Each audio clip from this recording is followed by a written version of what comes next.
On this edition of the Just in Time podcast with Justin Kutcher. Yeah, Shohei Ohtani is the greatest baseball player of all time in terms of talent. I don't even think it's close. The amazing thing about him is he wants to be the best player who ever lived without throwing it in your face at all. In fact, he'll do just the opposite. He is a true gentleman. He's a neat freak. It's walk-off single his last game at Yankee Stadium for years and years, even when we're gone. So you realize that at the time, as I say, sometimes the best kind of history hits you right in the face, where you know, like, you don't have to sit down a day or two later and say, oh, that was pretty interesting. Yamamoto wound up throwing more pitches than Randy did, but Randy literally gave his back for the Mariners back in 95, and then he does it again in 01. That moment when he walked out of the bullpen was just crazy. Jeter's the star of the World Series. There's no question about it. He's the MVP. He's going to be the focus of my story. And as we're walking out there, I explained to him that I really need to talk to you for this story.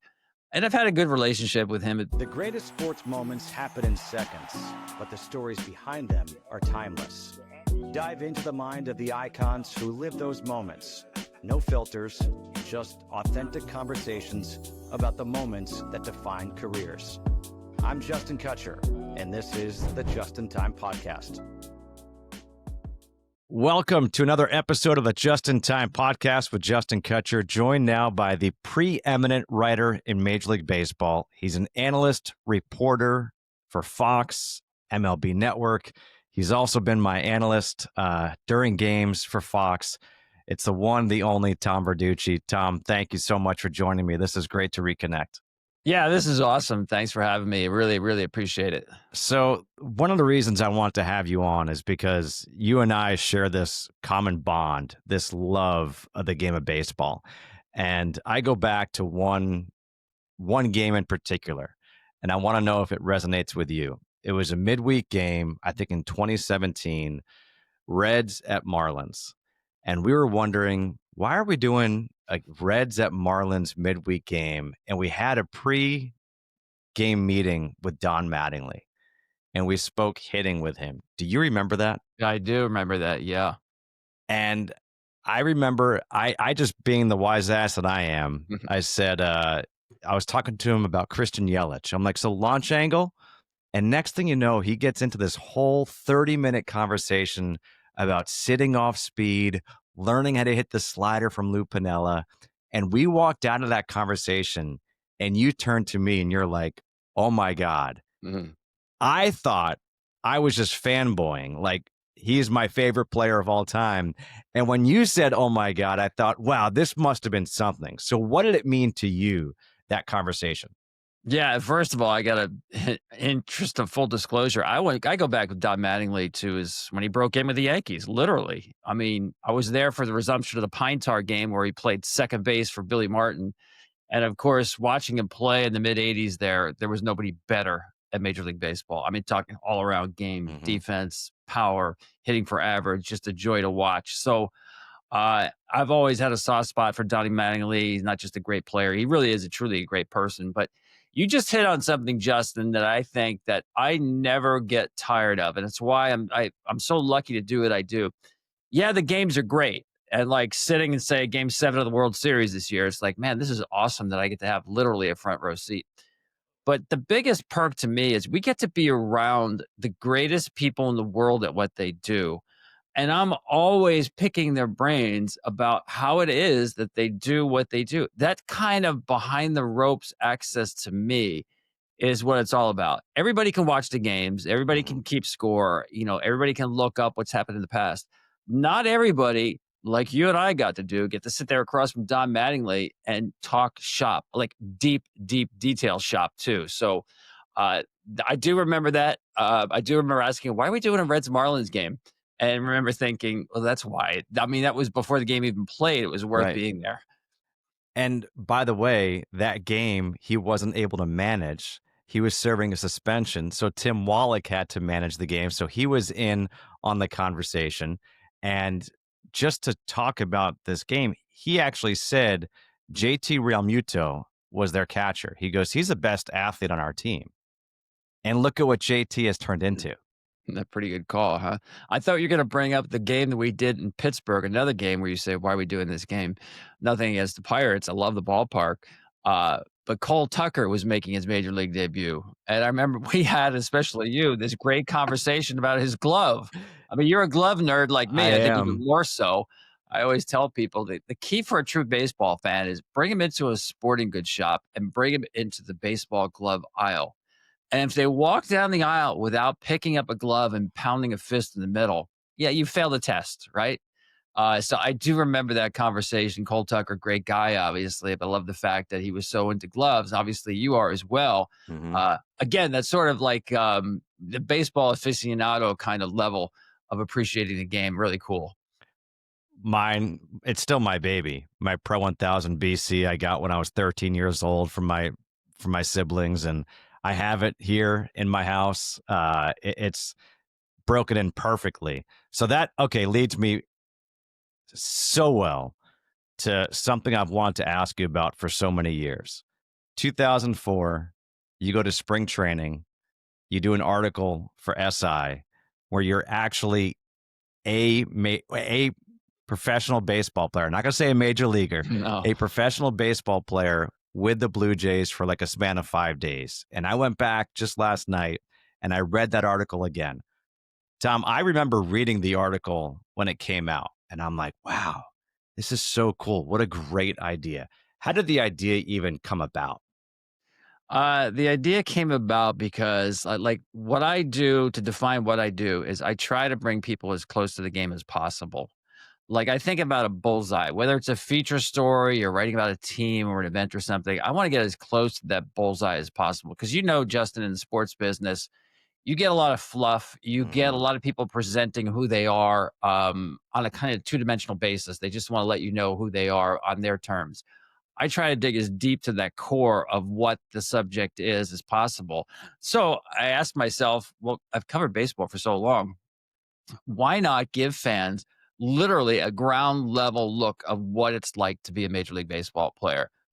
It was not like an ego trip kind of thing. In fact, I can tell you this, Justin. My idea was go to spring training and find like the most remote out of the way place. I didn't want to go there and be a story. Like if you walked into the Yankees camp or Red Sox camp or Dodgers camp, right away you're going to be a story.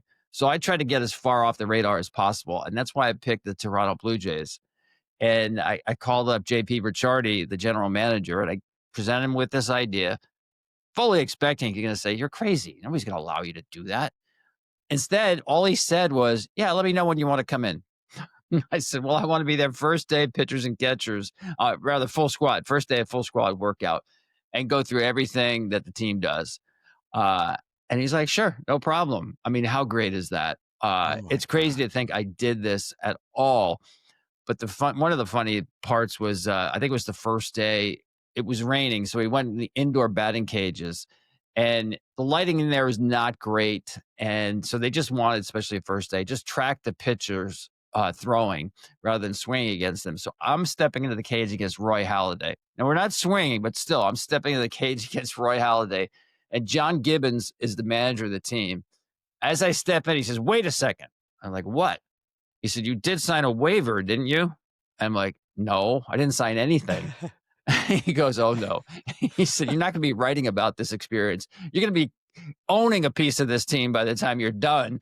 And that is amazing to think that I went through it. Yeah, it was like 6 days. I went through everything the players did. I played an inter squad game. As John Gibbons said, full metal jacket, and never signed a piece of paper to waive any kind of a physical or legal rights to it. Crazy, right? What did SI say about it? Well, it was interesting. They loved the idea. I had no idea it was going to be on the cover. I really didn't. I just thought, well, this is kind of a quirky kind of thing. We're always looking, as everybody is, for something that is original and you're not going to read anywhere else, and it doesn't get much more original than that. Even though I did steal the idea from George Plimpton back in the day, the whole participatory journalism thing. But as far as going into baseball and playing in spring training with major league, full access, nobody had done that, of course. So they were totally on board with it. And I remember flying home from Florida. I think it was the Monday morning because SI was published, went to the printer on Monday mornings. And one of the editors said that this is going to be on the cover. I had no idea really. And it's pretty interesting because there's a whole subset of fans out there who love collecting SI covers and Mhm. getting them signed. And to this day, I mean, 20 years later, every once in a while, I still get covers in the mail or at the ballpark somewhere, and someone will come up to me and ask me to autograph the SI cover, which is really cool. That it is like one of the, and you know this, it's one of the coolest pieces of real estate in sports. The Yeah. cover of SI.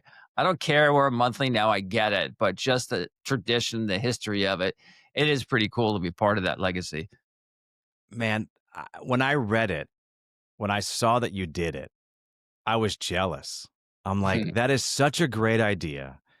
But you have to actually be a competent baseball player to go there. And so I know you played high school. I know you played some college, but it had been a long time. Yeah. And so people forget like what it's like.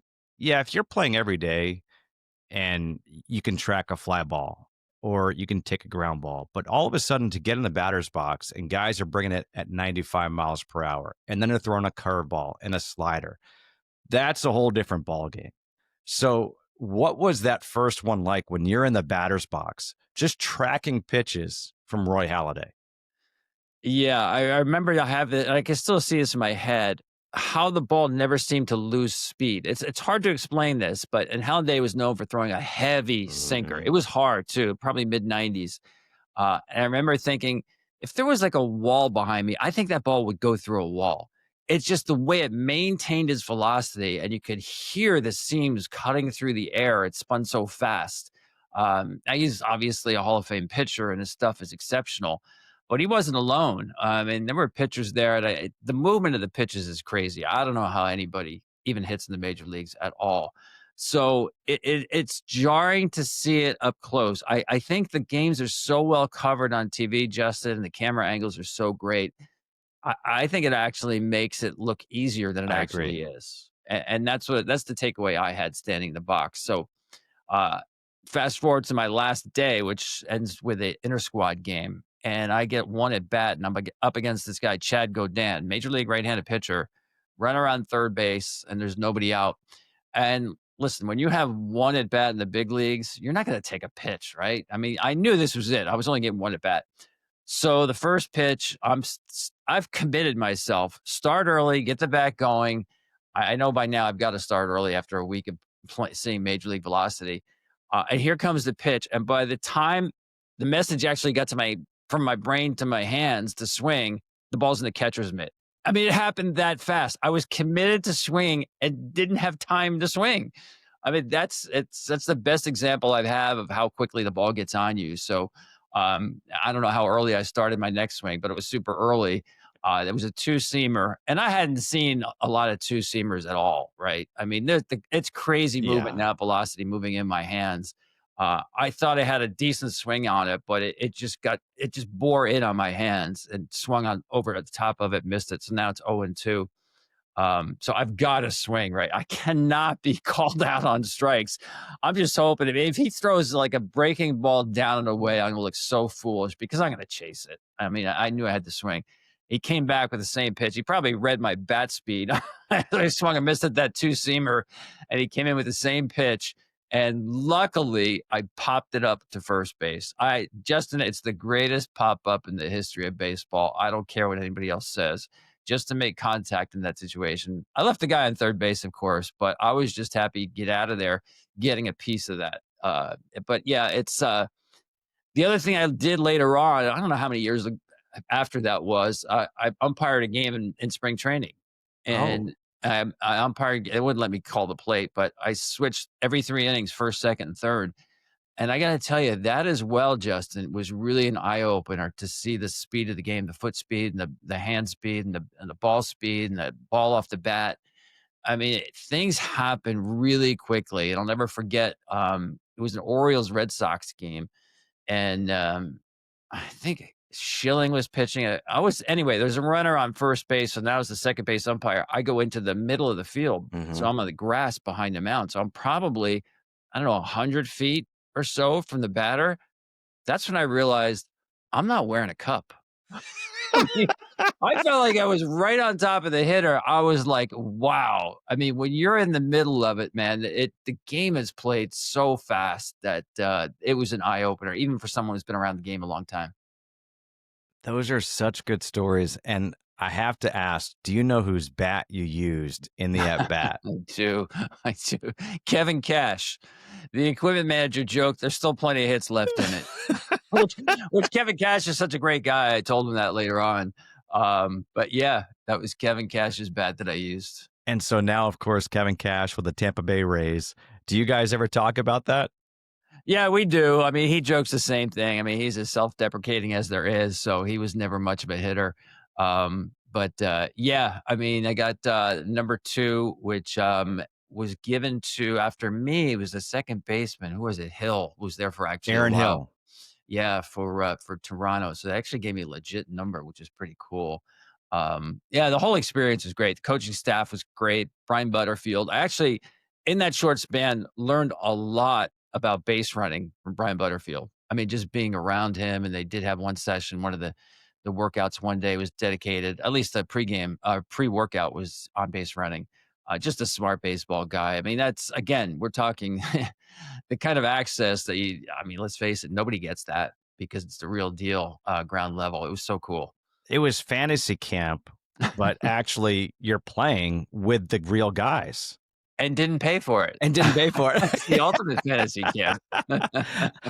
So, okay, you mentioned Brian Butterfield in the base running and this and that. Was there any ever point where you're tracking fly balls in the outfield during BP or whatever, where you felt like, okay, this is starting to come back? Yeah, the tracking of the fly balls, I was the one thing I could do decently was to run a ball down and throw. But I will tell you, the first time I shagged a major league batting practice, I was a kid reporter for Newsday back in the early 80s. And the Yankees were playing the old exhibition stadium in Toronto. And I think it was Billy Martin was the manager, let us go out there and shag. And obviously, I was not that far removed from playing, but I'm telling you that Major League Baseball, with the way they can spin the baseball and the carry that's on it, it carries further than a college baseball, high school certainly. You almost have to realign or reconfigure your radar tracking system for a Major League baseball. So yeah, Dwayne Murphy was our coach there in Toronto in spring training. We did a lot of outfield drills. He was great. I hung around with Vernon Wells, Frank Catalanato. They were all super great guys.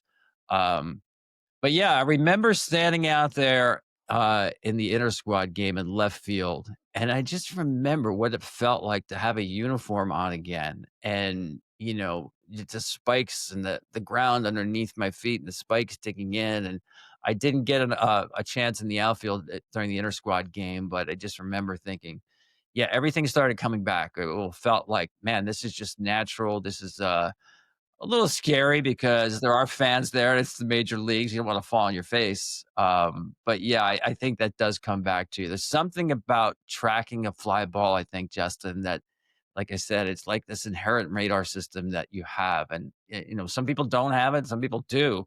Some major leaguers don't have it. I was going to say most major league players do, though. It's hard to get there without it. Some better than others. Yeah. So I want to go back to another cover story that you wrote, 1997, A-Rod and Jeter. Back to when they were like best buds, and they were the two shortstops coming up, and there was this incredible shortstop class. Take me back to that time, just being with them when they were kids. I mean, they were what, 21 and 22 maybe? Yeah, I mean, easy to say at the time with both of them that, the game, they were going to own the game for the next decade or more. They were that good. I remember we did, I think it was the same story. We talked about this whole class of shortstops, right? And we wanted to get Nomar Garciaparra in that group as well. And the Red Sox wouldn't let us include him in the story because they said he wasn't guaranteed to be playing shortstop, because we had this set up before spring training even. But he should have been in. I mean, he was in that group as well. We got Ray Ordonez in there. But Jeter and A-Rod were, you could tell there was just something about them. Great athletes. I remember going to a gym in Miami with A-Rod, and the way he's dunking so easily and shooting hoops. And yeah, I think there was a friendship there. It was very close in the beginning when the Yankees would play in Seattle. Derek would stay with Alex. Alex would come to New York. He would stay with Derek. So yeah, there was a great friendship there. I think over time they just realized they were both kind of wired a lot differently. So I think they grew apart over the years. I know there's a lot made out of the Esquire story where A-Rod said some things that were demeaning to to Derek. Um, but yeah, at that time it was like you saw the greatness there. It was a matter of just how high they were going to reach. That you could tell the ceilings were so high. Why? Great athletes, great. I think I look for guys who truly love the game. Sometimes baseball's such a skill sport. Sometimes baseball chooses you. Hmm. Like you start out playing and you're really good and you're like, oh, I can maybe go somewhere with this. And there's other people who just love the game and have the skills to do it. And I got that sense with both of these guys, especially Alex. He was definitely a baseball rat. We talked a lot about how he grew up watching the Mets on WOR and loved listening to their announcers. And Keith Hernandez was one of his favorite players. Um, Jeter wasn't so much a fan in that sense, but he was a fan of understanding every little thing he could about the game. In fact, I mentioned Brian Butterfield. He was the one who taught Jeter how to catch. And you're like, well, who needs to learn how to catch when you're a professional baseball player? But he had that 1 year in A ball where he made like 53 errors, and they sent him in the fall to go basically to fall ball.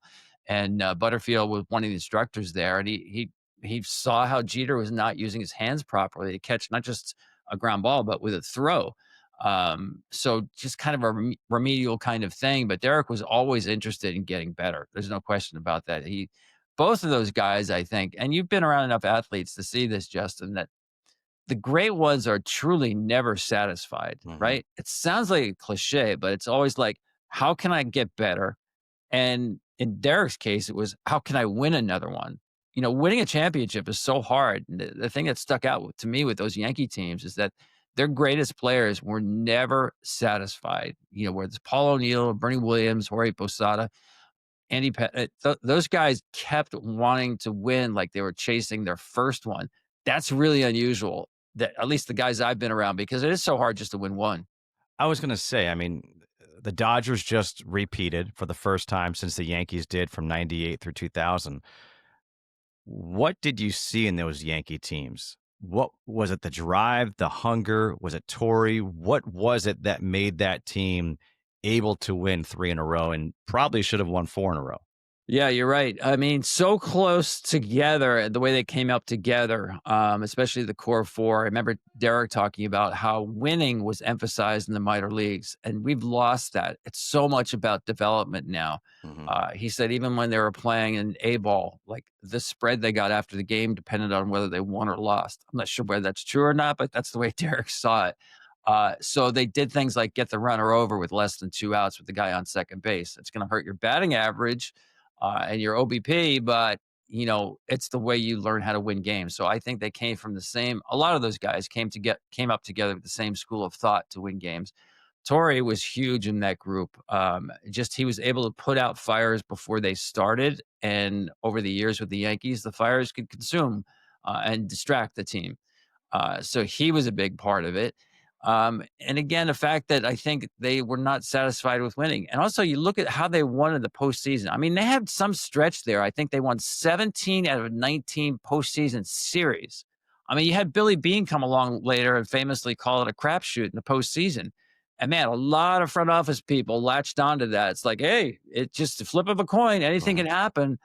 But the way the Yankees were built, the way they played so smartly, and the way they play as a team, that plays. And I also say, when you look at their pitching staff, they could get their number 4 starter against your number 1 and never be at a disadvantage. Like if you said El Duque, Orlando Hernandez was the number 4 starter, he could easily match up against your number 1, and they'd still be good. Yeah. So as they got into series, they never had a pitching matchup for the most part against them. But it was a special group. I think you mentioned the Dodgers. They've got some of that, Justin. When I look at Freddie Freeman and Mookie Betts and Max Muncy and Shohei Ohtani now, I see a group that's not satisfied, man. Same kind of like your elite players all run down the line hard, all have not lost their hunger to win. They want greatness, and that's what it takes. If you're going to be a dynasty, and I think the Dodgers are a modern dynasty. I mean, it's not the Yankees from the 20s or 30s, but who is? You need to still have that hunger, and they do. Yeah, and to that point, I look at the Dodgers, and you just mentioned a few players. So you go to Freddie Freeman. People forget when he was in Atlanta, he moved to third base for the betterment of the team, and then he goes back to first base. Mookie Betts, I think, is the best right fielder, arguably, since Roberto Clemente. And now he went and moved to go play shortstop and just played a great shortstop. Couldn't believe it. Max Muncy has been all over the field. Now he's playing third base. Shohei, it was like, if you need me to play outfield, I'll play outfield. And then you get Yamamoto, who's like, you want me to pitch in the bullpen? You want me to pitch this game? Whatever it is, the best players are doing whatever they have to do to win. It's pretty cool. It is, and I know there's so much attention on their resources, and they do have a lot, and obviously they spend a lot of money. Great, but you just hit, I think, on what makes them special. And let me talk about Yamamoto as well, because I'm doing the games for Fox, so I'm on the Dodgers side. I'm literally right next to the dugout, and I can see what's going on in there all the time. He's one of the few starting pitchers I've ever seen who never goes back in the clubhouse. I mean, he is engaged in the game. He sits on the bench after each inning. He will sit down with Mark Pryor and the translator to go over the next hitters coming up the next inning, in this case for Toronto.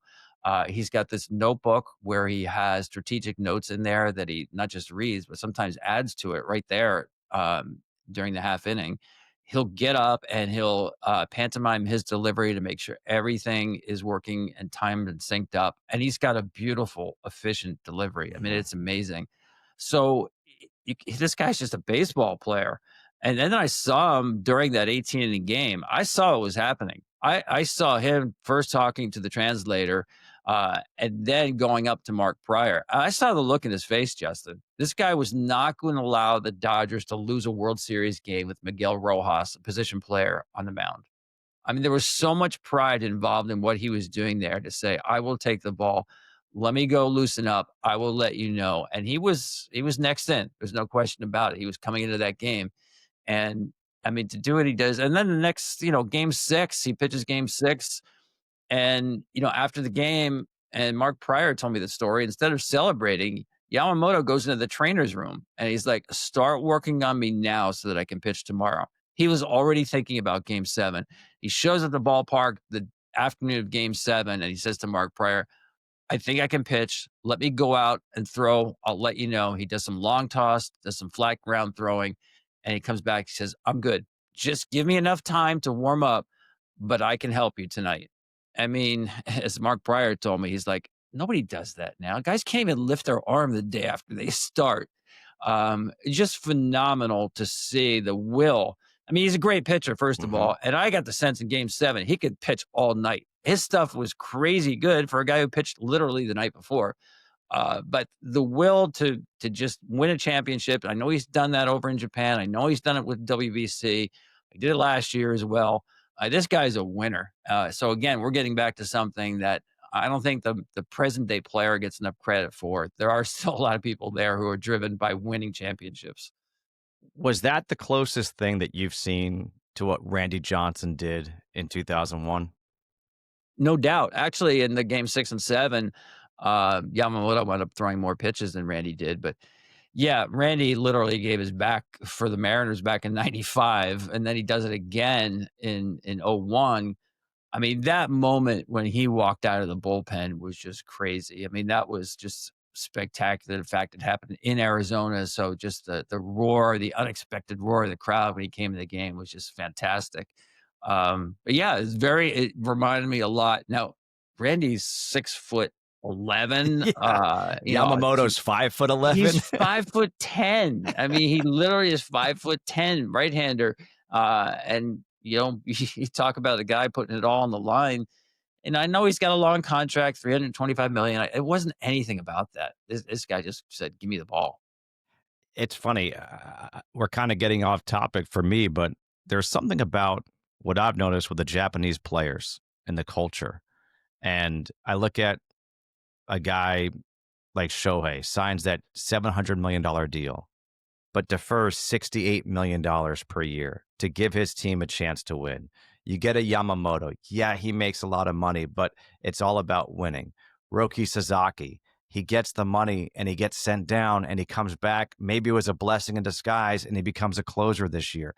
There's something about the Japanese and their culture where it seems to be more about team than about individuals. Am I misreading that, or do you think that's true? No, I think you're right. And I think it goes beyond just baseball. I think it is part of the Japanese culture. There's no question. I think there's a bond they have, a togetherness, if you will. I think you see it a lot in the WBC. Mm-hmm. Um, Now, it's not a knock on the U.S. players because I think they've come around to realize that it's more than just a showcase, that there's a lot of pride on the line. And I think they have played that well. I mean, it's not a knock at all. But I think it's just been established throughout the Japanese culture in baseball that that's just the way you play. I don't know if they have showcases over there, Justin, but obviously in America, it's a lot about individual skills and standing out. I mean, let's face it, we've lost a lot of the team concept on the amateur level. I love the fact that, growing up, you played for your town team with the guys you went to school with and your buddies. And there was a lot of pride when you faced against another school or in the summer against another parks department. And now kids grow up playing on so many different teams or literally hired guns to go play for different travel teams that where is the loyalty? The loyalty is mostly, hopefully I can throw 90 miles an hour as a college coach wants to see me, or I can hit the ball hard enough that college will offer me a spot on a roster somewhere. There's really not much emphasis, a less emphasis, I'll put it that way, on winning. So where is that culture? Where does it come from? For me, it comes from the amateur level here. And it's not a knock because I think baseball is hugely popular now, and I love the fact that people get to play a lot. I mean, I know people say, what happened to the three-sport star? Well, if you're great at the violin, do they tell you to go learn how to play piano as well? I mean, if that's your passion, I think it's great that you're able to play a lot of baseball. To me, Justin, the kind of the turning point for me was I remember talking to Jason Heyward after his he had that great opening day in Atlanta, rookie year, 20 years old. And he blew me away when he said he played like 115 games at 17 years old. And like, that's not a bad thing. For some pitchers, it can be if they get overused. But yeah, I think we got off track a little bit, but the culture there in Japan, I think, is still more team oriented on the amateur level than it is here. Maybe the most famous cover story you've written was about Bryce Harper when he was 16. What made you even want to go out and cover a 16-year-old? What had you heard that made you say to SI, to your editors, like, hey, there's a story here? Well, I was skeptical, first of all. So I went there to find out if there was even a story to be written because I saw that he was in this home run hitting competition, home run derby at the Trop in St. Pete. And he's hitting balls off the back wall, St. Pete. Now, I've been there and I know what a bomb that is. And he's doing it at 16 years old. And yes, I get it's a metal bat, but it was eye opening. And I read a little bit about him. I think back then it wasn't covered as much as it is now in terms of the amateur market. So I asked a couple of scouts if they knew about this kid, Bryce Harper, and obviously they did. And I was getting back like, it's legit. And my first thought was, and I wrote this in the story, Justin, I compared him to LeBron James. Not to say that he was going to be the LeBron James of baseball, but my take was that, and we just talked about the amateur market, that to me, athletes can peak a lot earlier than they used to. Like you can shorten the learning curve. And I know it's hard in baseball, but like LeBron as a high school player, watching him play was like, wow, it looks like he's ready for the NBA in high school. Why couldn't that happen in baseball? We've seen it in golf, we've seen it in tennis, we've seen it in basketball. Maybe this is the kind of guy. That's why I compared him to LeBron James, not predicting his future, but having a prodigy in baseball, which is rare, as you know. It's such a skill-specific sport. So I was blown away when I met him and his family because I have a son the same age. And at the time, I'm thinking, if this was my son, I'd be a little worried. And again, I didn't know it was going to be a cover story, but even just having SI write a story about a high school sophomore, essentially, It could be asking for trouble in terms of attention and just how the world is. They can turn it Yeah. into a negative. But I was blown away by how grounded he was and the family, especially. He comes from a house with a lot of love, raised the right way. I felt really good about that. And I remember we went out to dinner with him and his family. And I remember like breathing a lot easier. Like, I don't think I have to worry about this story. Like, I was really worried going in that I might be putting a 16-year-old in a bad situation. Mhm. Like, can someone really handle this kind of attention? And, I just remember there at dinner, you just thinking, "Yeah, this kid can. There's something different about this kid." Your relationship. So you meet this kid when he's 16, you cover him in the big leagues. What has that relationship been like since 16 to making his major league debut to now? It's been great. I mean, it's obviously grown as he has grown. I mean, he's married, he's got a big family. The cool thing is, Justin, that he hasn't changed a bit. I Really? mean, he's still this is a guy who grew up with, like, Mickey Mantle on his bedroom wall. I mean, obviously, he never saw Mickey Mantle play, but again, student of the game. He loves talking about the history of the game. He'll ask me questions about what's going on, not just the game today, but past years. What was this guy like? What was that guy like? What did he like to do in the box? Uh, he's voracious in terms of learning about the game, just from a fan's point of view, really. So I remember in was it 23 when they won the NLCS against San Diego. I think he was the MVP. Um, and I don't know if I did the trophy presentation for that one, but I do remember that and we were thinking, and I saw his dad there, Ron, as well, who was down on the field there. And we both flashed back to when Bryce was 16 and we were out in Las Vegas. And here we are. And Bryce is on this Hall of Fame trajectory. He's going to the World Series. And it's like, man, it was like 5 minutes went by. But I think I remember just sharing that moment with both of them. Like, how cool is this? Like, Yeah.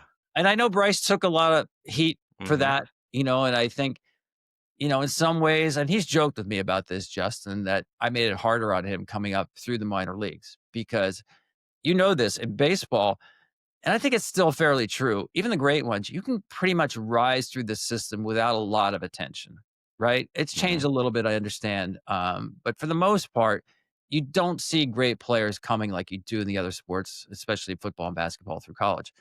So you have a little bit of cover, a little bit of anonymity. Well, I blew all that for Bryce Harper. So, like, the game, I'm talking about internally, not just fans.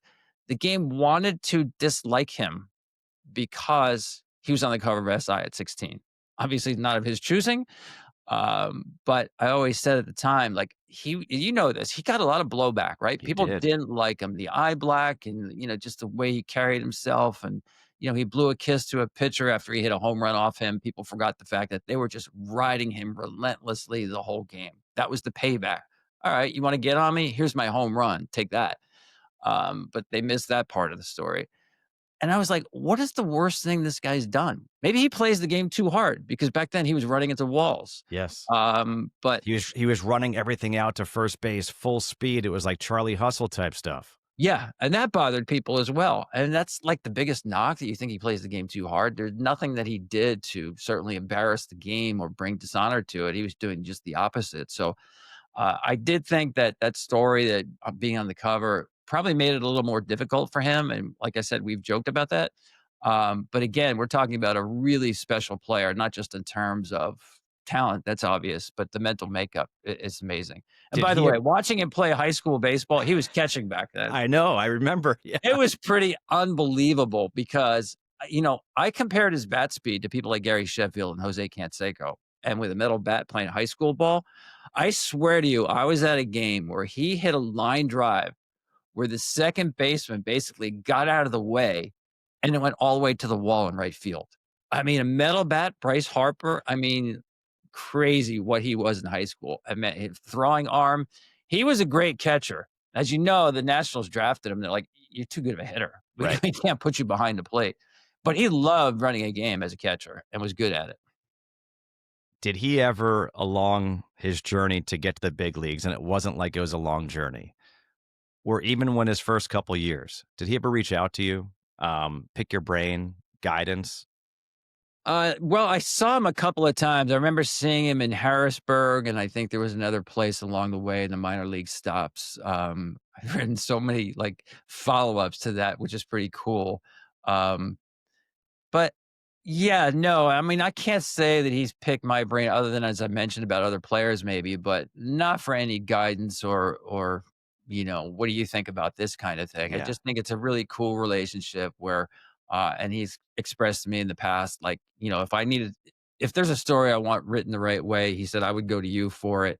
Obviously it's a long history there, but yeah, I just think he's a really cool, solid dude, and the fact that he goes to Philly and wants to, sign a 13-year contract, which actually was below market contract because he wanted to have roots.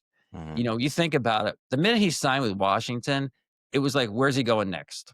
Because you knew he wasn't going to sign an extension. He was going to be a free agent at 25, 26, and just break the bank. So I think he wanted roots, which he's done with Philly. I think it's just so cool that, instead of keep taking bites out of the apple and going for the most money and where can I go next and who's close to winning a World Series, he has just embraced Philly. He's all Philly all the time. Yeah. So I want to go back to a story that you told me years ago when we were just doing games together, and take me back to the 2000 World Series, Subway Series, Yankees and Mets. The Yankees win it. Derek Jeter wins the MVP. And you told me that you were walking out of the stadium through center field out the back fence with Jeter. What happened with him that night? I can't believe you remember this story.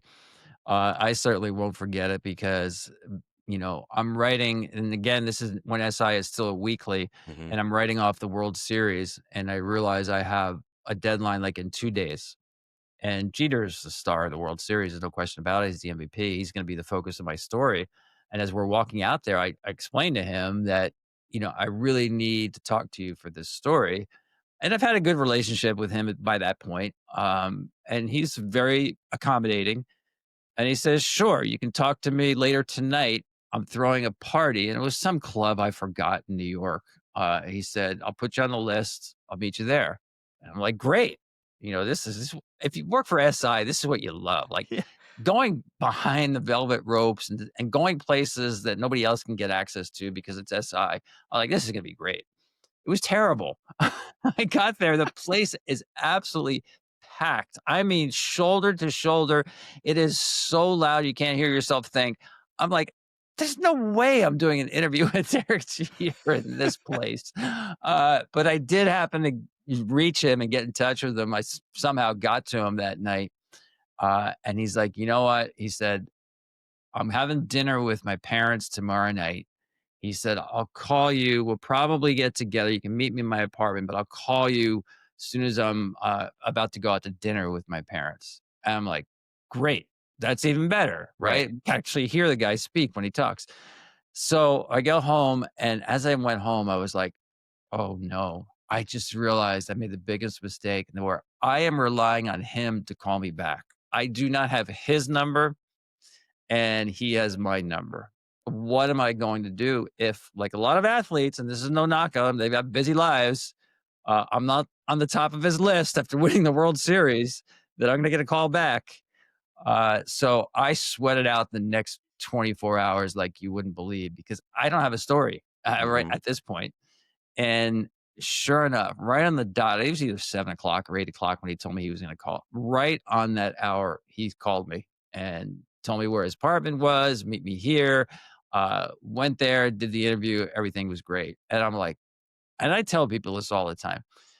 When you meet Derek Jeter, you're meeting his parents and the unbelievable job they did raising him because he is just as responsible as you can find anywhere. I know the media like to say in New York, the beat writers especially, like he never said anything that interesting. It's kind of boring, vanilla, whatever. He was always accessible. Hmm.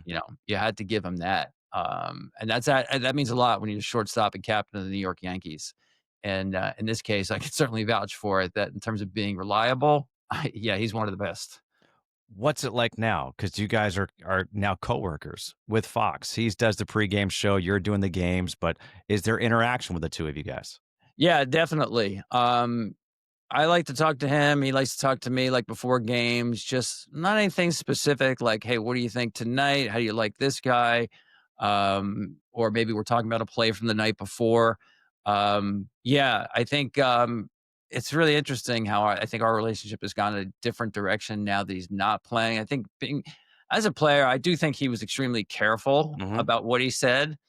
And again, that's not a knock. I think if you grew up in New York, as Jeter did, you have to be careful because anything you say can and will be used against you.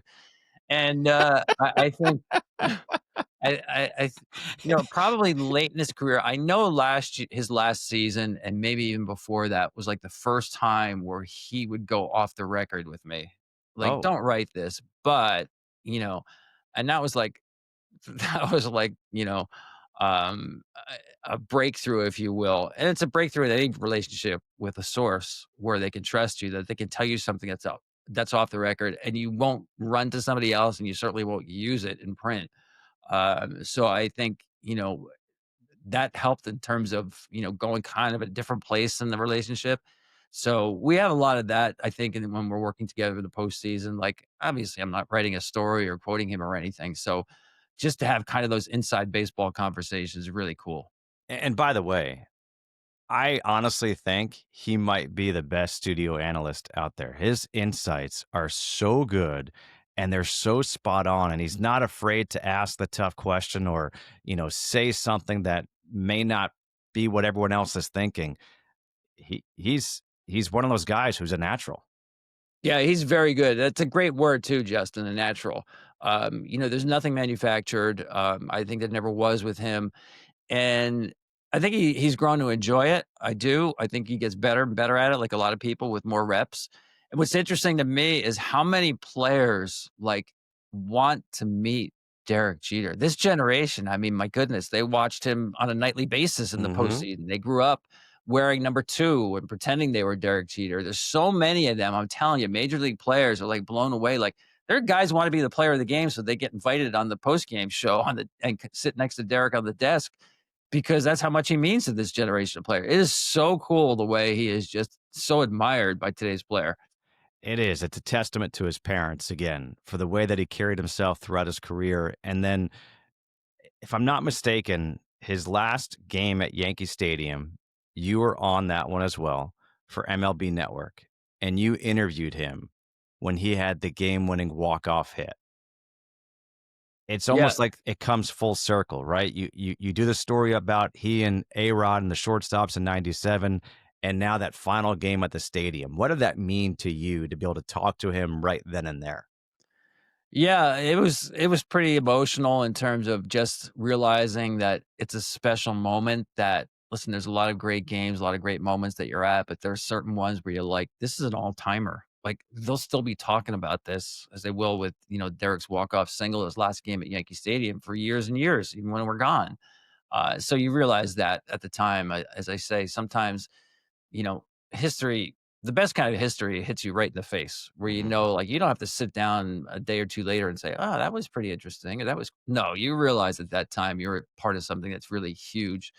And I remember after that hit, the way Derek went out to the shortstop position and just sort of knelt down and he had this moment of grace and just I guess getting inside of his head, just, it's soaking it in one last time and being thankful for the opportunity to play that position. And it's all he ever played his whole career. And to do it, and end it that way at Yankee Stadium was storybook. So I did realize at the time this is pretty cool. And again, he's a very gracious person. Not that he was going to turn that interview down. But I remember asking him about playing in Boston because they were going to Boston for the last weekend of the series of the season, and he did say he was going to play there, which that's part of Derek Jeter too. I mean, it would have been nice, I guess, for a lot of people to just say, that's the ultimate mic drop, right? Mhm. Walk off hit at Yankee Stadium, but he did play going to Boston because it was the game on the schedule and fans had bought their tickets, and he's got a responsibility. But yeah, that was a really cool moment to. We did the game for MLB Network and to be on the field and talk to him after that was pretty special. Speaking of history, 2016, Cubs, Indians, World Series. Someone's ending a drought, and it's the Chicago Cubs. Is that the most historic event you've been at? Yeah, it is. I got asked after Game 7 this year if that was the greatest game that I've covered, 2025 Game 7. And I always start with 2016. And I'm going to have to let this year's Game 7 marinate a little bit. I don't want to go off just off recency bias because it was incredible and thrilling and so many twists and turns. It was like a great movie. But it's hard to top the history that was on the line in that game. And of course, the best part was the rain delay. I mean, Right. you have 176 years of waiting between the two franchises. You get to the 7th game of the World Series, and after 9 innings, it's tied, and then it rains. And Joe West is calling the tarps out on the field, and he tells me, "Oh, it's not going to last long." It's 17 minutes, but it was just heavy enough and just long enough to completely change the World Series. There are some people who say it would take an act of God for the Cubs to win a World Series one day. That was it, because I'm firmly convinced they do not win the World Series if not for that rain delay. Everything was going Cleveland's way, of course, with the Rajai Davis home run. Um, my favorite story, just personally, is while they're bringing the tarps on the field, I didn't realize the Cubs were going to have a meeting and Jason Heyward was going to get them together and kind of change the whole tenor of it. But I did realize that there was one person left in the dugout, and that was Aroldis Chapman. And when you stand next to Chapman, I mean, this dude is built like a brick house. I mean, he is solid, right? But when I saw him, he was sitting on the top of the dugout bench, and somebody said, "Hey, Chappie, we got a meeting back here." And he got himself up. It's like he dragged himself up, and he actually reached out to me and like held my hand, almost like steadying himself. He was so disoriented, so fatigued physically and mentally. He had lost the lead, but he did somehow pitch through the 9th inning to preserve the lead. He was just this wounded. I wouldn't say he was crying, but he definitely was sort of teetering on that. You could just tell the emotions, physical and mental drain he was wearing it at that time. And I'll just never forget how vulnerable he just looked at that time, this big, strong guy. As I said, I had no idea that there was a meeting going on back there in the weight room behind the dugout. But I do know when they came back out to the dugout, it was like a high school football team running out in the field on a Friday night. I mean, they had so much energy. Meanwhile, I didn't know this until later. On the other side, in Cleveland's locker room, Francisco Lindor is taking a nap. Nobody is saying anything. I think they still had the plastic sheets up, a potential walk-off win to win the World Series. It was a kind of a different vibe. They did not need the reset. The Cubs did, and they were a different team. Then Schwarber leads off with that base hit, pumping his fist down the line. They run for him with Almora. Bryant moves him up to second with a fly ball. All 3 first-round picks by Theo Epstein back-to-back-to-back in that sequence. Zobrist the double, and what happened after that. But the complete reset of that World Series with one rain delay. If somebody tells you momentum doesn't matter in sports, just talk about Game 7 of 2016. That's incredible. You said the act of God, and that I never thought about that. The act of God, and then for you have to write the story. So you're covering the game for Fox. Mm-hmm. Then you have to write the story for SI. Yep. And then you write your book. Yeah. The Cubs way. I mean, the turnaround for all of that was ridiculous. I don't even know how I did it, because I had a book deal to write a book on the Cubs that if they did not win the World Series, it would have come out like a year later. But if they did win the World Series, obviously you want to capitalize on momentum winning the World Series. I wrote that book, which I don't know, is probably 160,000 words in 1 month. I still don't know how I did that. And this is coming off, obviously, not just the World Series, but a whole month of being on the road and, doing the games for Fox, and then going back to the hotel room and writing for SI every night, doing that for a month, and then sitting down to write a book in a month of 160,000 words. I still don't know how I did that. I guess adrenaline is a wonderful thing. And I loved, it's funny because you and I think we had like the first week or so of the next season of 2017 together. We were broadcasting together, and I wanted to read the book before we worked together again. And what I loved about the book, and for people who haven't read it yet, I highly recommend going to read it. But you weaved that game all throughout the book, and I asked you about it, and I think the writer is Jane Levy, who wrote a story about Sandy Koufax, and she weaved the perfect game in the World Series all together. And I saw similarities there. And those two books are two of my favorite baseball books of all time. Yeah, I just remember thinking that was, and again, I didn't have a lot of time to think like what my structure was going to be, but I arrived at that really quickly, and that's what to me made it come together so quickly, Justin. It's just I had a structure in my head that Game 7 would be the fulcrum, and then coming back and forth Hmm. and the series in general was great, but coming back and forth in and out of that was a way to tackle a big project. It's daunting. So you need to find a structure early on. Thankfully, that one worked. But I also had this is funny, Justin. I felt like I had a responsibility to write that book, which is weird, but I say that because I knew this was going to be the biggest championship if the Cubs won in my lifetime. I mean, I really truly believe that. I don't think there's a championship in sports that can top the Cubs winning after 108 years, right? So, I was just thinking that I write baseball for a living. This story could be the biggest championship in my lifetime. There has to be more than just covering this game. And I did feel like this responsibility, like to honor this championship and how big that it was, to tell the story behind it, not just winning the championship. That's awesome. And you did a hell of a job. So kudos to Thank you. you. And I hope you got some sleep after that. You still look so young. So I don't know what you're doing. I know all the women are like, what is his skincare product? Because he's doing a great job. I steal my wife's stuff. You also told me a story one time. And it's one thing I love about working with you is that you have so many stories through all your years of covering baseball. But before pitch counts were a thing, before pitch counts were up on the scoreboard and everyone saw what they were, Leo Mazzoni was the first one to kind of keep track in the dugout of pitches. And with that Braves vaunted staff of Maddox, Smoltz, Glavine, all those guys, what would he do with that pitch counter? He would lie. He would go out to the mound and tell, whoever it was, Glavine, Maddox, Smoltz, whatever, "Hey, you're good. You're only at 85 pitches here." It's probably over 100 at that point. But who was gonna challenge him? I mean, they like you said, now it's been this way for a long time. You can look up on the scoreboard and see everything, including the break on the pitches Right. to a millimeter. But yeah, everybody knows exactly what their pitch count is, and Leo probably ruled the day when they started posting it and putting it in box scores, and the game changed because of that.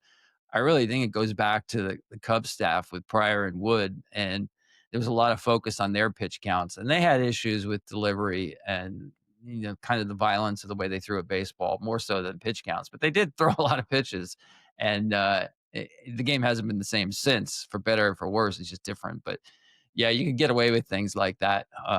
The game has changed so much. It's gotten so much more scientific, which is a good thing. I remember I mentioned earlier about Billy Martin. He had a pitching coach, Art Fowler, who was essentially his drinking buddy, right? I mean, Billy would send him to the mound when Billy was notorious. He did not like pitchers, especially if you didn't throw hard. And Lou Piniella wound up being the same kind of manager. But anyway, he would send Art Fowler to the mound, when the guy's giving up rockets left and right. And Art would walk out there and he would say, "I don't know what you're doing wrong, but you better fix it because you are ticking off Billy." Turn around, go back to the dugout. That was the extent of the kind of information and knowledge that you got back then. You were on your own. But that sometimes is better, right? Like you're Yeah, not it is. tinkering with things. You're not like, oh, you know what, your front shoulder's flying open here, so now you got to think about this as you're making that next pitch. It's keeping things loose and light. Yeah, exactly. And listen, there's very little of that mechanical stuff that goes on in the major leagues in mound visits. I mean, if you're going out there, it's like you play golf. It's like if Hmm. you're thinking about a mechanical change in the course of playing around, you're in a bad place. So generally, a lot of times it is kind of boilerplate stuff. Sometimes it's just giving guys a breather. But you're right. Sometimes it's actually just going out there and cutting the tension with a joke. So it could be. I'm always interested in what guys say in the mound. I thought one of the great mound visits to this last World Series, Mark Pryor went out to talk to Yamamoto when they bunt Guerrero to third base in the 11th inning. So the runners on third, tying run with one out. And Barger is the next hitter, Addison Barger. And Mark Pryor went out there. I thought it was a great mound visit because it was a definite pitch around situation. But in that case, you have to be crystal clear as the manager or pitching coach to deliver your message in person. And if you saw that at bat, and this is what makes Yamamoto special as well. I mean, he's got terrific command. Mm-hmm. I mean, there was an at bat with when they were pitching around Ohtani, where Ohtani hit a home run off Sir Anthony Dominguez. It was a pitch around situation, but the first pitch is a fastball down the middle. Did he mean to do that? No, but he doesn't have the command. Yamamoto's command is unbelievable. So he throws 4 pitches to Barger. All of them were non-fastballs, and all of them just outside of the strike zone. To his credit, he kind of knew what was going on. Young hitter, really good hitter, took his walk. But I thought that was a great kind of underrated mound visit there. Don't take anything for granted in that situation. And you've got a guy on the mound who can literally follow the instructions perfectly. Even when he can't speak the same language. Yeah, there is something about the language of baseball, though, right? He did have the interpreter out there with him. Speaking of that language barrier, Shohei Ohtani. Gosh, there's so many things to say about him. And one thing that I don't know if it gets said enough is how good of a person he is. You've been around him now a lot. What is he? Who is he? Like, I mean, is he the greatest player that we've ever seen? Yeah, Shohei Ohtani is the greatest baseball player of all time in sort of talent. I don't think it's close. And that's what he wants to be. But the amazing thing about him is he wants to be the best player who ever lived without throwing it in your face at all. In fact, he'll do just the opposite.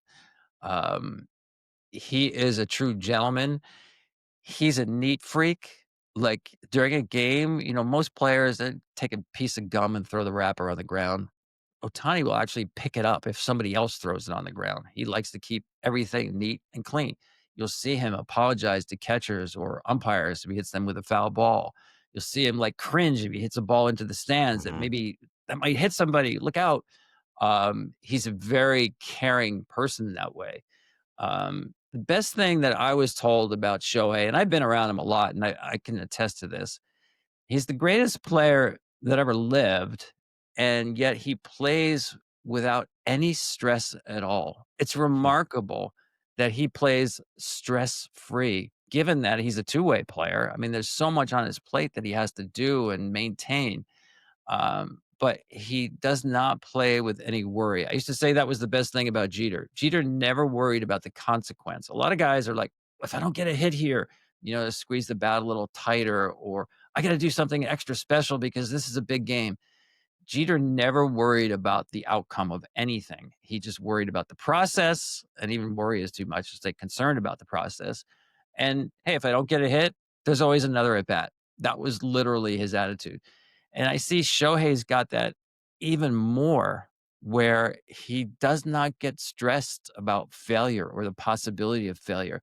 I truly think watching Shohei Ohtani play baseball is like watching someone in Little League. And sometimes that's literally the case. I mean, he started game 7 of the World Series, bottom of the first inning, with dirt on his uniform.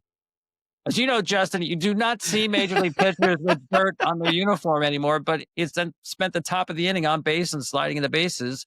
And so it looks like it's in Williamsport, but that's the way he plays. I think he plays with this unencumbered joy. He's so good. I think it makes it easier to have fun. I get that. But the lack of stress on the major league level when, let's face it, the whole world is watching him, I don't think we have enough understanding of what he means to the country of Japan. I know the Michael Jordan comparisons have been made, and it's probably a good place to start because everything he does is just so admired and focused. And I remember a couple of years ago, he's going to spring training with the Angels, and they're at Tempe Diablo and they're at their minor league complex.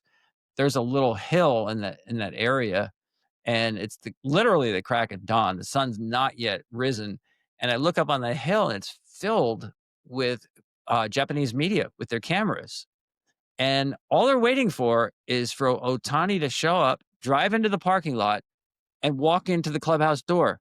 That's it. He did that, and it happened every day.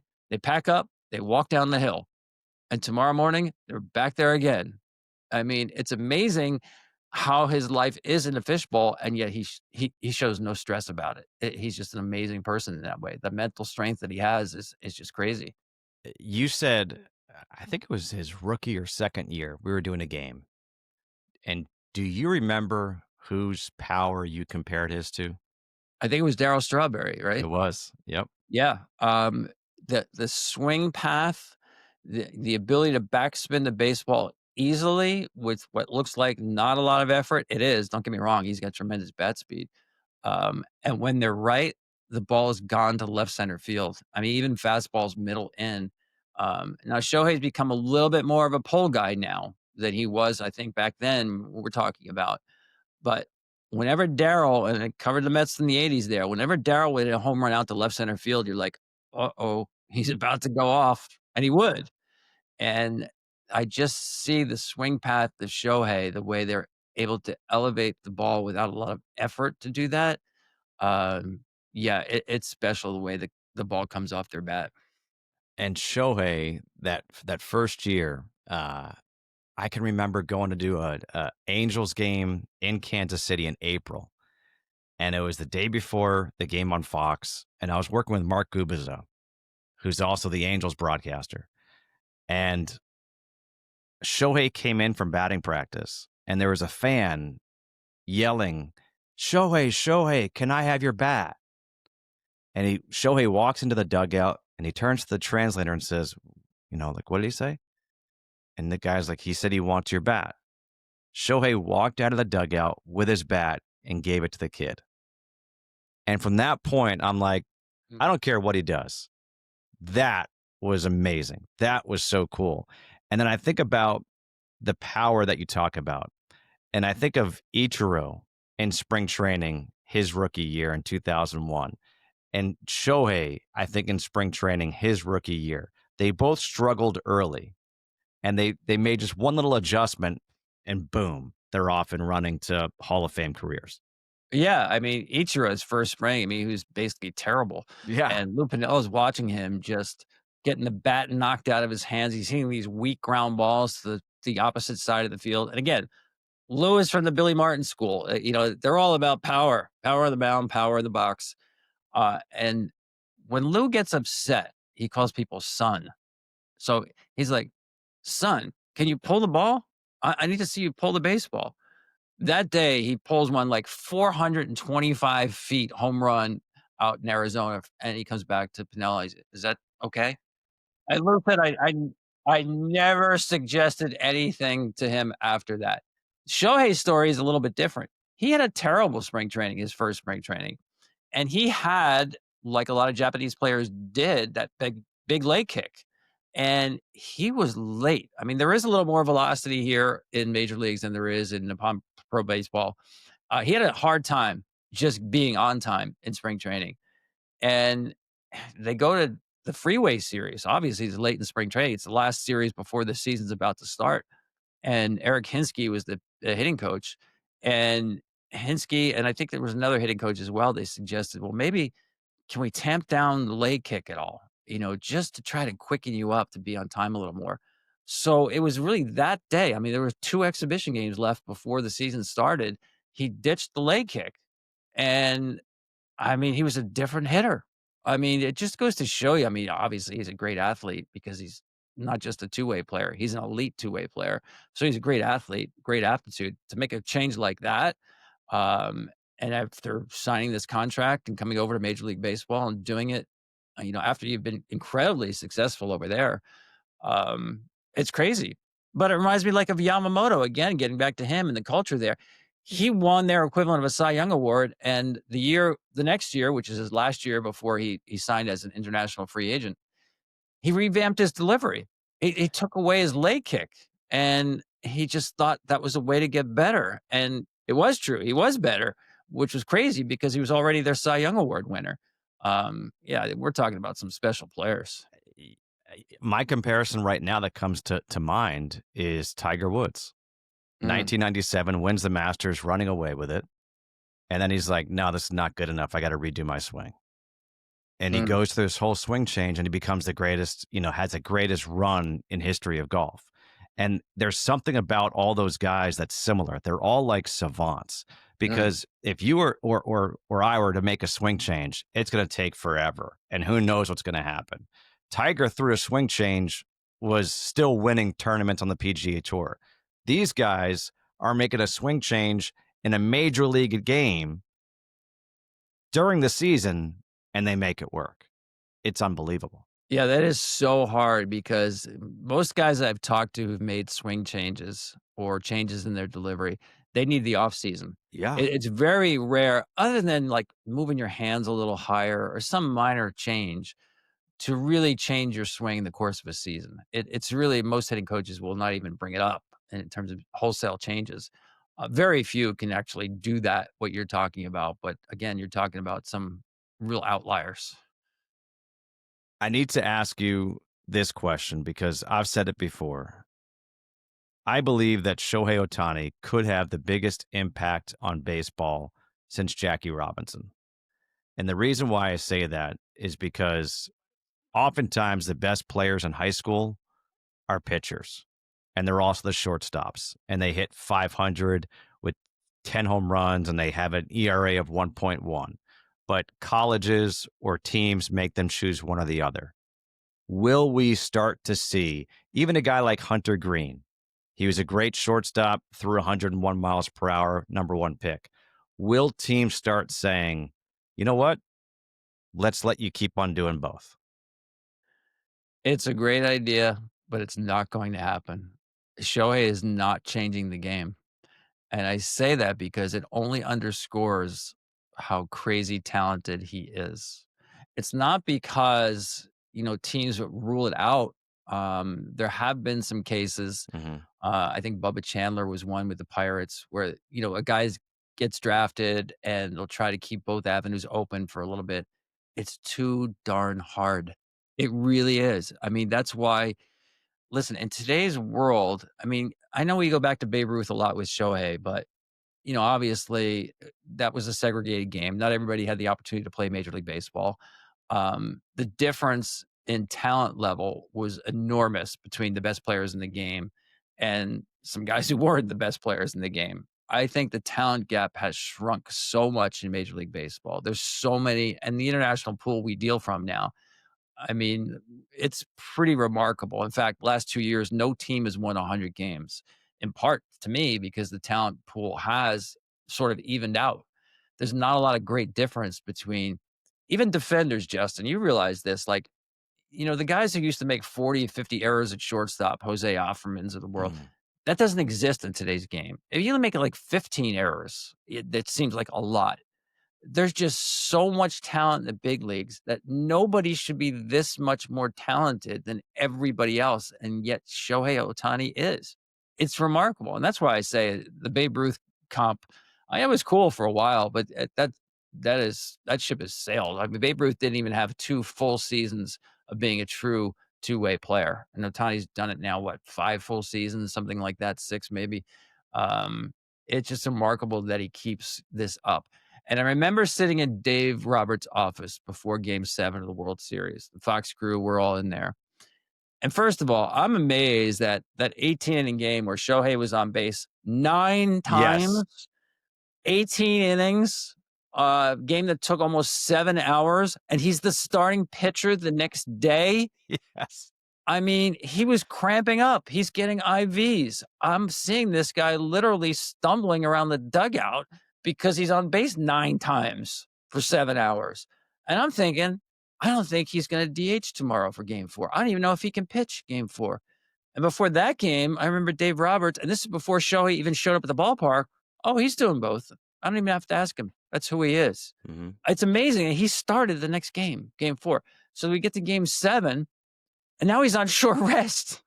The guy's been on base all the time in the series, and he's starting on short rest for the first time. And I'm like, Doc, I'm like, how long can this guy actually do this? Because I'm seeing fatigue here. And I get it, it's the World Series, it's an outlier, it's not going to happen in July. But I'm just seeing the toll, the physical toll of doing this on him. And Dave Roberts is like, call me crazy, but I don't see any end to this. I thought he was going to say like 2 or 3 years max.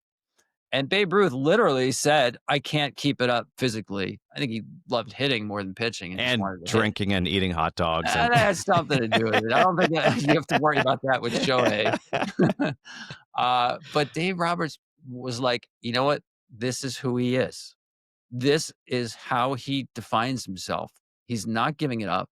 And he said he's so resourceful and he's so intentional about everything he does. And he is incredibly routine oriented Mhm. that he doesn't see an end, at least not now. I mean, obviously, there's an end for everybody. And Shohei said he wants to pitch and play until he's 40, 41 years old. But he doesn't see, Dave Roberts said he does not have a timeline on this, that this is indefinite, that the guy will keep doing it. And I think we should all keep being amazed and never get used to it. I agree.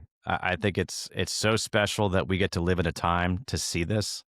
And it's kind of like growing up with Michael Jordan. You get to Mhm. see the greatest of all time, or Wayne Gretzky. Like, e- embrace that. Like, realize how lucky we are. So, I like to end all my podcasts with a segment I call "This Just In," and it's more rapid fire type questions, but you can take as long as you like with each answer. And I do withhold the right to follow up with a question. Okay. So you mentioned how you covered Don Mattingly from the beginning. You covered Daryl Strawberry, all the stuff. You're a young guy when you get that job in New York. Who was that player or the manager that, when you had to ask a question, made you most nervous early on? Hmm. Probably George Steinbrenner, I would say. This is before cell phones. So I didn't like the fact that obviously he's a newsmaker. And if you're covering the Yankees, you have to have a relationship and you have to literally check in almost every day, right? But you're at the mercy of whether he's going to call you back or not. And he loved to play the newspapers against each other. So that was intimidating to wonder if I was on the callback list that particular day. And Justin, without cell phones, man, people don't realize this. You were just wedded to your landline. I Yes. couldn't go anywhere. I mean, so I would, that's the first one that comes to mind. Okay. Favorite player or team that you've gotten to cover over the course of your career? Oh, so not growing up, just while covering. Mm-hmm. Hmm. That's interesting. I would say there's a lot of them, obviously. Um, I always enjoyed talking to Greg Maddux. I'll start with that because when you say favorite, it's like Roger Angel once said, as writers, what we do is we ask people to share their lives with us and share their stories. So obviously, I like guys who are good guys, they're Mm-hmm. cooperative, but I really appreciate the ones where when I'm done talking to them, I've learned something. I didn't just get quotes because if all you do is quote unquote get quotes, you're not learning anything. And I always felt like Greg Max saw the game at a different level where I could learn something from him. I would put Pedro Martinez in the same category as well. Yeah. Two guys that you just like, you wanted to be around them to soak up the knowledge. And when they shared it with you, you felt like you were in a exclusive club. Who was your favorite player as a kid? I had two of them. One was Tom Seaver, same first name, obviously. My dad's cousin was married to Gil Hodges, so Mm-hmm. we were Mets fans. And I mean, how do you not like Tom Seaver? So I had two posters on my wall. One was Tom Seaver, and the other was Bert Campaneris. And I was a shortstop as a little leaguer. I loved watching the way that he played. I love the A's uniforms. I mean, going back to Kansas City, by the way, I remember a baseball card with Campaneris in the Kansas City sleeveless uni, and I was like, "That's the bomb, man! That is so cool." There was just something about the way that he played, and I was really small for my age, and it just Me too. I know it's a shocker. That was that was a guy that just did it for me. Like, I could lock in and watch him play, and then, like, the A's became my favorite team in the American League, and the Mets were the National League. Wow. All right. Column and SI you think you're best known for? Ooh, that's a hard one. Well, when you're on the cover, it's hard to beat that. I think I'm the only writer at SI that's been featured on the cover of the magazine, so that's pretty cool. I would say, if not that, I did a story on Sandy Koufax. And I've actually done some Zooms on college campuses and writing classes where they use that as an example. And I think it's one of my favorite stories because of just the way this. First of all, I was fascinated with Sandy Koufax and his story, but the literal crafting of the story to me, I was really happy with that. And it's, I mean, I think that came out around 99 or 2000, and when you still hear that people Hmm. remember that story, that's pretty cool. Yeah. Winning run at second, bottom of the ninth inning, game 7 of the World Series. Who, since you've been covering baseball, do you want up at the plate? Wow. Wow, that's a tough question. So I'm gonna go with gut feeling, and I'm gonna chicken out and give you 2 answers. One is Derek Jeter for the reasons we talked about earlier, and the other is Freddie Freeman. Hmm. And for a lot of the same reasons. Freddie Freeman is just like he's got ice in his veins. He's just a super really good, balanced, self-contented guy. There's no anxiety there. That's what you Uh-huh. need in that situation. You need someone who's hyper confident without anxiety. And obviously you need someone who can hit the ball all parts of the field. If you're choosing a guy who's only using half the field, you've diminished your odds by a half. And both Jeter and Freeman are great at hitting the ball late, right? So they can take fastballs and hit it the other way. And if they slow you up, they can pull the baseball. You have to defend the whole field against those 2 guys. So without doing any kind of a deep dive into it, gut feeling, I'd go with those 2. You can't go wrong with those two. I was thinking maybe you'd say Tony Gwynn. I did think about him as well. Yeah. I mean, he just wasn't known as an RBI guy, but I know his batting average with runners in scoring position was, I think, higher than his career average, which is saying something for what, a 331 career Yeah, hitter. that's nuts. Um, yeah. I always wonder though, Justin, I don't know what you think about this. If he played today with the way defense is so tailored with hit charts and the way you can everybody on the field has a laminated card in their pocket on where to play, would he be just as good? He'd be great, don't get me wrong, he'd be a Hall of I Fame think it'd be hitter. better Even better. Wow, because that's people wouldn't interesting. know how to defend him. Like That's you just don't interesting. know. I mean, you can't defend because the fact that he would call a hit and run from the batter's box is just insane. The fact that he had that bat control. Like I think about golf so much about like knowing where your club head is, right? Like Right, he knew where the bat head was at all times. So if he had to wait that split second to hit it through the shortstop hole or to pull it through the first base, second base hole, like he could do that. And yeah, I think he would just toy with teams right now. that's so amazing you say that, by the way, because I'm gonna go back to what I said about, like, having the access to talk to people who are the best in the world at what they do and learning from them. He said the most important thing for a hitter is to know your swing. And what you just said about, like, golf and knowing where the club head is, and that's where Tony was with his barrel. Um, he used to say, a lot of players will look at other videos and try to copy and borrow, and that's fine. But he said the most important thing is to know your own swing. I don't think anybody knew their own swing better than Tony Gwynn. Yeah. He was just such a joy to watch and such a great guy too. You're a Hall of Fame voter. Greatest player not in the Hall of Fame, taking steroids out of it. Oh boy. I don't know if he's the greatest. It could be. I mean, I voted every year for Jeff Kent, and he never even got close, which I Hmm. think is only like a third of the vote. Never even got to 50%, which really surprises me.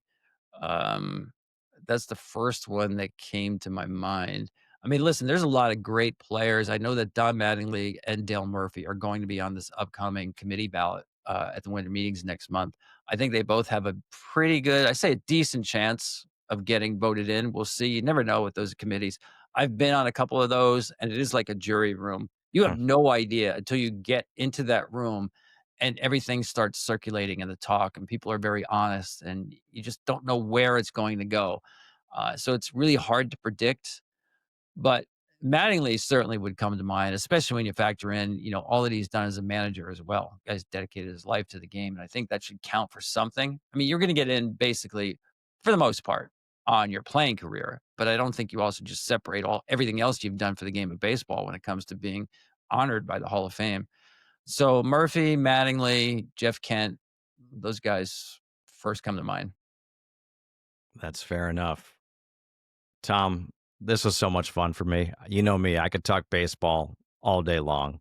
And your stories, I said to one of our producers, Eric Billigmeyer, the first time you and I worked together, and you were the analyst in the booth with me, I said, he's not your typical writer. He sees the Mhm. game in a different way. And I stand by that. And it's because of that that I think your writing just stands out. I love reading your stories. I love watching your work and getting a chance to work with you. I miss working with you, but I love watching it. So thank you for doing this and keep up the great work. Yeah, I appreciate that. First of all, working with you was always a blast. I mean, I Thank you. always say like the best games for me as a viewer listening to games is when it seems like there's a conversation going on. Like almost like you're in the stands and you're enjoying the game of baseball. And you don't want to I like to tell people, nobody brings a calculator or a pen and pencil to do math at a baseball game, right? Correct. And I love the stats in the game. Don't get me wrong, but it should be conversational. I think being next to you and doing those games was the epitome of being conversational, which is a great broadcast. So I do still appreciate those times, the games we did together. And I would be remiss if I didn't say that the way I approach the game has a lot to do with being raised by a high school football, baseball coach because I always appreciated the game from the inside out. Most people who come to writing are from the outside in. And not that there's anything wrong with that, but that I felt like being able to see all the work that went into practices and details and those kinds of things. That's why for me, I love talking to coaches and Mhm. managers on the major league level. Again, I'm trying to learn. I always want to learn. And I was lucky I got that from my dad watching him do what he did to see kind of what's behind the curtain, if you will, and appreciation for all the work that goes in. Yeah, you can tell, and it's really neat. You take the mindset of like you're an athlete first, and you're a writer second, and you know how hard it is to do what they do, and the appreciation that you have for these players, and conversely, the appreciation they have for you. I think that's something that is a feather in your cap. To know that these guys respect you the way they do, it's really neat to see. Yeah, I guess if you hang around long enough, that can work in your favor as well. They could also get sick of you too, so you never quite know. I had somebody tell me I wasn't a player, but I had someone tell me, man, like I've been, I've been following you for years, and I thought maybe it was going to be back to my days at Newsday back in the day, or maybe back in the day with Sports Illustrated in the '90s. And he was like, "Yeah, ever since MLB Network came on the air, man." I'm like, "That was like 5 minutes Yeah. ago." I did a few things before then. I was like, "Oh man, I'm getting old." Yeah, we're getting old. It's weird. It's weird to say. It's weird to think. And I mean, you mentioned Don Mattingly covering him from when he played second base in the game, against the Royals. I mean, going to see him play. I think my first time was 1986, and I think it was just yesterday, right? Like just seeing all these things, hearing the charge for three times for Mattingly coming up. I thought that was the coolest thing. And people are like, "Who's that?" I'm like, "Oh my god, oh my god, what's happened here?" Or the Subway Series. College kids weren't even alive for that in 2000. Yeah. It's No, it's it's so like, weird. that scene from that movie Diner a long time ago again, where the Baltimore Colts fan, like, is grilling her about her knowledge of the sport. There's certain things, like, if you have to ask how good Don Mattingly was, well, I'll give you a pass if you're really young, But otherwise, yeah, you should know those kind of things. Yeah, no doubt. Well, keep up the great work. Appreciate you doing this, and hopefully we'll do it again sometime soon because, like I said, I can talk baseball all day with you. This has been a blast. Thanks so much for having me. Thank you. We'll talk soon.